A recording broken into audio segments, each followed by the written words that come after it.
Physical refining செய்யப்பட்ட SKM Poorna rice brand oil.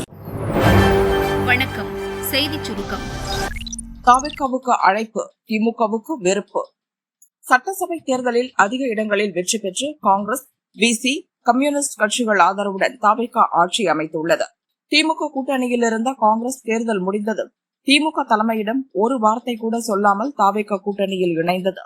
திமுகவுக்கும் காங்கிரசுக்கும் இடையே ஒட்டுமில்லை உறவும் இல்லை என்ற நிலை ஏற்பட்டுள்ளது. தேசிய அளவிலும் இண்டி கூட்டணியிலிருந்து திமுக விலகும் நிலை ஏற்பட்டது. 2024 லோக்சபா தேர்தலுக்கு முன் உருவான இண்டி கூட்டணியில் காங்கிரஸ், சமாஜ்வாதி, ஆம் ஆத்மி, தேசியவாத காங்கிரஸ், திமுக, விடுதலை சிறுத்தைகள், முஸ்லீம் லீக் உள்ளிட்ட கட்சிகள் இடம்பெற்றிருந்தன. வட மாநிலங்களில் நடந்த சட்டசபை தேர்தல்களில் இண்டி கூட்டணியில் இடம்பெற்ற திமுகவின் சனாதன எதிர்ப்பால் காங்கிரஸ் படுதோல்வியை சந்தித்தது. இது இண்டி கூட்டணிக்குள் புகைச்சலை ஏற்படுத்தியது.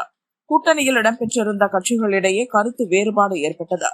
தமிழக சட்டசபை தேர்தல் முடிவுக்கு பின் திமுக, காங்கிரஸ் உறவு முறிந்துவிட்டது. இந்த சூழலில் இண்டி கூட்டணி ஆலோசனை கூட்டம் 8ஆம் தேதி டெல்லியில் நடைபெற உள்ளது. இக்கூட்டத்தில் பங்கேற்க தாவேக்காவுக்கு காங்கிரஸ் மேலிடம் அழைப்பு விடுத்துள்ளதாக தகவல் வெளியாகியுள்ளது. அதே நேரம் திமுகவுக்கு அழைப்பு விடுக்கப்படவில்லை. தாவேக்கா அமைச்சர்கள் யாருக்கு எந்த இடம் சீனியாரிட்டி பட்டியல் வெளியானது. முதல்வர் விஜய் தலைமையிலான தமிழக அமைச்சரவையில் 34 அமைச்சர்கள் இடம்பெற்றுள்ளனர். அவர்களின் சீனியாரிட்டி பட்டியல் வெளியிடப்பட்டுள்ளது. முதல்வருக்கு அடுத்த இடத்தில் நீர்வளம் மற்றும் ஊரக வளர்ச்சித்துறை அமைச்சர் ஆனந்த் இடம்பெற்றுள்ளார். 3ஆம் இடத்தில் பொதுப்பணி, நெடுஞ்சாலை, விளையாட்டுத்துறை அமைச்சர் ஆதவ் அர்ஜுனாவும் 4ஆம் இடத்தில் மக்கள் நல்வாழ்வுத்துறை அமைச்சர் அர்ஜுனாவும் உள்ளனர். அதிமுக ஆட்சியில் பல்வேறு துறை அமைச்சராக பணியாற்றிய தற்போதைய வருவாய்த்துறை அமைச்சர் செங்கோட்டையனுக்கு 5ஆம் இடம் வழங்கப்பட்டுள்ளது. காங்கிரஸ் கட்சியை சேர்ந்த உயர்கல்வித்துறை அமைச்சர் விஸ்வநாதனுக்கு 11ஆம் இடமும், சுற்றுலாத்துறை அமைச்சர் ராஜேஷ்குமாருக்கு 12வது இடம், இந்திய யூனியன் முஸ்லீம் லீக் கட்சியை சேர்ந்த சிறுபான்மையினர் நலத்துறை அமைச்சர் ஷாஜகானுக்கு 13ஆம் இடம் கிடைத்துள்ளது. விசிகாவை சேர்ந்த சமூக நீதித்துறை அமைச்சர் வன்னி அரசுக்கு 14ஆம் இடம் வழங்கப்பட்டுள்ளது. சுற்றுச்சூழல் துறை அமைச்சர் ராஜுவிற்கு அமைச்சரவையில் கடைசி இடம் ஒதுக்கப்பட்டுள்ளது. இதற்கான அரசாணையை தலைமை செயலர் சாய்குமார் வெளியிட்டுள்ளார். சட்டசபையில் சீனியாரிட்டி அடிப்படையில் அமைச்சர்கள் அமர்வர். ராஜ்யசபா எம்பி பதவிக்கு குறிவைக்கும் காங்கிரஸ். அதிமுக சார்பில் ராஜ்யசபா எம்பியாக இருந்த சி.வி. சண்முகம் சட்டசபை தேர்தலில் மயிலம் தொகுதியில் போட்டியிட்டு வெற்றி பெற்றுள்ளார். இதையடுத்து தன் எம்பி பதவியை அவர் ராஜினாமா செய்தார். அந்த பதவிக்கான தேர்தல் வரும் 18ஆம் தேதி நடக்கவுள்ளது. இந்த தேர்தலில் தமிழக வெற்றிக் கழகம் நிறுத்தும் வேட்பாளர் வெற்றி பெறும் வாய்ப்பு உள்ளது. அதனால் வேட்பாளர் தேர்வில் முதல்வரும் தாவேக்கா தலைவருமான விஜய் கவனம் செலுத்தி வருகிறார். அதே நேரத்தில் தாவேக்கா ஆட்சி அமைப்பதற்கு ஆதரவு தெரிவித்துள்ள காங்கிரஸ் கட்சியும் ராஜ்யசபா எம்பி பதவியை எதிர்பார்க்கிறது.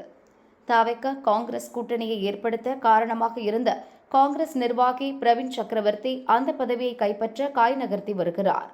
இந்நிலையில் காங்கிரஸ் மூத்த தலைவரும் முன்னாள் மத்திய அமைச்சருமான சிதம்பரம் சென்னை தலைமை செயலகத்தில் நேற்று முதல்வரை சந்தித்து இது தொடர்பாக 15 நிமிடங்கள் வரை பேசினார்.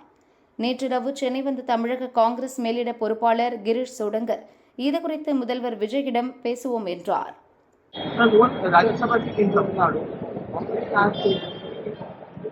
Let's discuss this and see what is that. We have to discuss with KVK about it. Your senior member Chidambaram has met him earlier today. Do you have any idea to meet Chief Minister? He is the tall leader of our Tamil Nadu and the country, and I was very happy to know that the both Chief Minister and our leader Chidambaram ji had a long meeting today. I am confident that this meeting will definitely in the best interest of Tamil Nadu. Karunanidhi பிறந்தநாள் கூட்டம் தேர்தல் தோல்வியால் ரத்து. மறைந்த முன்னாள் முதல்வர் கருணாநிதியின் 103வது பிறந்தநாள் விழா திமுக சார்பில் இன்று கொண்டாடப்படுகிறது. சென்னை தேனாம்பேட்டையில் உள்ள திமுக இளைஞரணி தலைமை அலுவலகமான அன்பகத்தில் 75 அடி உயர கம்பத்தில் திமுக கொடி ஏற்றப்படுகிறது. ஆண்டுதோறும் கருணாநிதி பிறந்த நாளை ஒட்டி சென்னை மாவட்ட திமுக சார்பில் பொதுக்கூட்டம் நடத்துவது வழக்கம். கருணாநிதி இருந்தபோது திமுக பொதுக்குழு கூட்டம் மற்றும் மாவட்ட செயலர்கள் கூட்டம் நடத்தப்படும். மறுநாள் பிறந்த நாள் பொதுக்கூட்டம் நடத்தப்படும். பொதுக்கூட்டத்திற்கு கூட்டணி கட்சிகளின் தலைவர்கள், தேசிய கட்சிகளின் தலைவர்கள் அழைக்கப்படுவது வழக்கம். ஆனால் சட்டசபை தேர்தலில் திமுக தோல்வியடைந்து ஆட்சியை இழந்தது. கூட்டணியில் இருந்த காங்கிரஸ், விசிக, கம்யூனிஸ்டுகள், முஸ்லிம் லீக் போன்ற கட்சிகள் முதல்வர் விஜய் தலைமையிலான தாவேகா பக்கம் சென்றுவிட்டன. இதனால் இந்த ஆண்டு கருணாநிதி பிறந்தநாள் பொதுக்கூட்டத்தை திமுக தலைமை ரத்து செய்துவிட்டது. கர்நாடக முதல்வராக சிவக்குமார் இன்று பதவியேற்பு. கர்நாடகாவில் காங்கிரஸ் தலைமையிலான ஆட்சி அமைந்து 2.5 ஆண்டுகள் நிறைவடைந்துள்ள நிலையில் முதல்வர் சித்தராமையா கடந்த சில நாட்களுக்கு முன்பு பதவி விலகினார். இதனைத் தொடர்ந்து கர்நாடகாவின் துணை முதல்வர் டி.கே. சிவக்குமார் அம்மாநிலத்தின் புதிய முதல்வராக தேர்வு செய்யப்பட்டுள்ளார். இந்த நிலையில் கர்நாடக கவர்னர் மாளிகையில் இன்று மாலை 4:05 மணி அளவில் நடைபெறும் பதவியேற்பு விழாவில் கவர்னர் தாவர்சந்த் கெலாட் கர்நாடகாவின் புதிய முதல்வராக டி.கே. சிவக்குமாருக்கு பதவி பிரமாணம் செய்து வைக்க உள்ளார். இதையடுத்து டி.கே. சிவக்குமாருடன் 12 முதல் 14 அமைச்சர்கள் பதவியேற்பார்கள் என்று எதிர்பார்க்கப்படுகிறது. இருப்பினும் இது பற்றிய அதிகாரப்பூர்வ தகவல் வெளியாகவில்லை. இந்த விழாவில் லோக்சபா எதிர்க்கட்சித் தலைவர் ராகுல், காங்கிரஸ் மூத்த தலைவர்கள் மல்லிகார்ஜுன கார்கே, கே.சி. வேணுகோபால் மற்றும் ரந்தீப் சிங் சுர்ஜேவாலா ஆகியோர் பங்கேற்க உள்ளனர். தென்மேற்கு பருவமழை எப்போது துவங்கும்? வானிலை ஆய்வு மையம் முக்கிய அப்டேட். தமிழகத்தில் ஜூன் 3 மற்றும் 4ஆம் தேதிகளில் 16 மாவட்டங்களில் கனமழைக்கு வாய்ப்புள்ளதாக வானிலை ஆய்வு மையம் அறிவித்துள்ளது. தென்கிழக்கு அரபிக்கடலின் மேல் ஒரு வளிமண்டல சுழற்சி நிலவுகிறது. மத்திய பிரதேசம் துவங்கி சத்தீஸ்கர், மகாராஷ்டிரா, தெலங்கானா, ராயலசீமா, கேரளா வரை ஒரு வளிமண்டல காற்றழுத்த தாழ்வு பாதை நிலவுகிறது. இதன் காரணமாக கடந்த 2 தினங்களில் தமிழகத்தின் பெரும்பாலான பகுதிகளில் லேசான மழையும் ஒரு சில இடங்களில் இடி மின்னலுடன் கூடிய கனமழையும் பெய்துள்ளது. ஜூன் 3 மற்றும் 4ஆம் தேதி நீலகிரி, கோவை, தேனி, திருப்பூர், தென்காசி, திண்டுக்கல், திருநெல்வேலி, கன்னியாகுமரி, ஈரோடு, சேலம், தர்மபுரி, கிருஷ்ணகிரி, திருப்பத்தூர், வேலூர், ராணிப்பேட்டை மற்றும் திருவண்ணாமலை மாவட்டங்களில் இடி மின்னலுடன் கனமழை பெய்ய வாய்ப்புள்ளது. மணிக்கு 50 கிலோமீட்டர் வரை காற்று வீசக்கூடும். இந்த நாட்களில் தமிழகம், புதுச்சேரி, காரைக்கால் பகுதியில் வெப்பநிலை இயல்பு நிலையை ஒட்டியே இருக்கும். சென்னையில் வானம் மேகமூட்டத்துடன் காணப்படும். ஓரிரு இடங்களில் இடி மின்னலுடன் லேசான மழைக்கு வாய்ப்புள்ளது. கேரள பகுதிகளில் ஜூன் 4ஆம் தேதி தென்மேற்கு பருவமழை துவங்க வாய்ப்புள்ளது.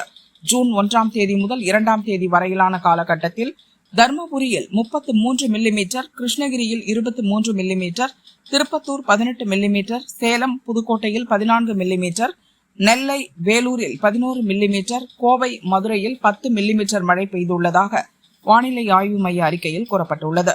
ஜூன் 3 முதல் 6ஆம் தேதி வரை தமிழகத்தின் கடலோர பகுதிகள், மன்னார் வளைகுடா, குமரிக்கடல் பகுதியில் மணிக்கு 40 - 50 கிலோமீட்டர் வேகத்தில் பலத்த காற்று வீசும். ஒரு சில இடங்களில் 60 கிலோமீட்டர் வேகத்தில் காற்று வீசக்கூடும் என மீனவர்களுக்கான எச்சரிக்கையாக வானிலை ஆய்வு மையம் அறிவித்துள்ளது. +2 விடைத்தாள் திருத்தத்தில் குளறுபடி, சிபிஎஸ்இ தலைவர், செயலர் மாற்றம். சிபிஎஸ்இ எனப்படும் மத்திய இடைநிலை கல்வி வாரியத்தின் சார்பில் நடத்தப்பட்ட +2 பொதுத் தேர்வு விடைத்தாள்கள் இம்முறை OMS எனப்படும் திரையில் மதிப்பிடுதல் முறையில் திருத்தப்பட்டன. இதற்காக மாணவர்களின் விடைத்தாள்கள் ஸ்கேன் செய்யப்பட்டு பிரத்யேக சர்வரில் பதிவேற்றப்பட்டன.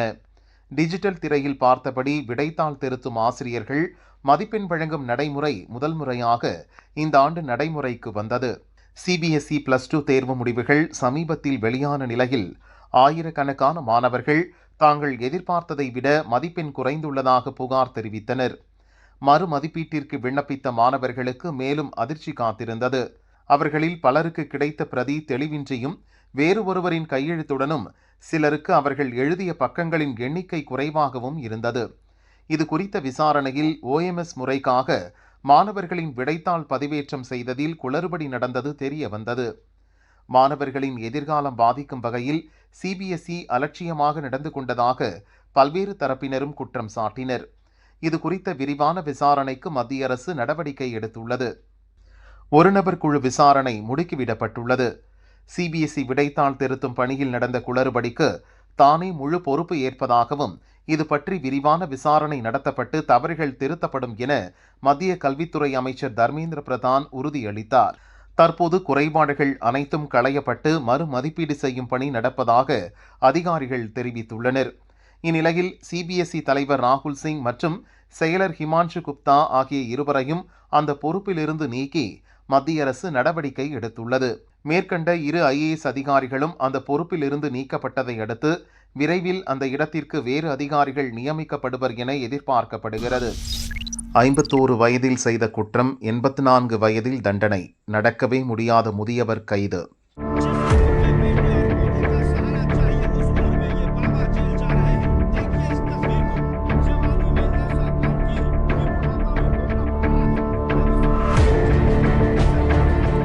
சுயமாக நடக்கக்கூட முடியாமல் 2 பேரின் துணையோடு செல்லும் இந்த 84 வயது முதியவர் தீப்ராய் வன்முறை வழக்கில் குற்றவாளியாக அறிவிக்கப்பட்டிருக்கிறார். பீகாரின் வைஷாலி மாவட்டத்தைச் சேர்ந்த அடாலத் ராய் என்பவர் 1992 மே 10ஆம் தேதி போலீசில் ஒரு புகார் அளித்தார். ஒரே குடும்பத்தைச் சேர்ந்த 5 பேர் தங்களை பயங்கர ஆயுதங்களுடன் வீட்டுக்குள் புகுந்து தாக்கினர், துப்பாக்கிச் சூடும் நடத்தினர் என கூறியிருந்தார். 1993 வழக்கு பதியப்பட்டது. அங்குள்ள கூடுதல் மாவட்ட கோர்ட்டில் வழக்கு நடந்தது. குற்றம் சாட்டப்பட்ட 5 பேரில் 4 பேர் இறந்துவிட்டனர். தீப்ராய் மட்டும் ஆஜராகி வந்தார். 33 ஆண்டுகளுக்கு பின் தற்போது அவர் குற்றவாளி என கோர்ட் அறிவித்துள்ளது. குற்றம் சாட்டப்பட்ட போது தீப்ராயின் வயது 51. இவருக்கான தண்டனை விவரம் நாளை அறிவிக்கப்பட உள்ளது.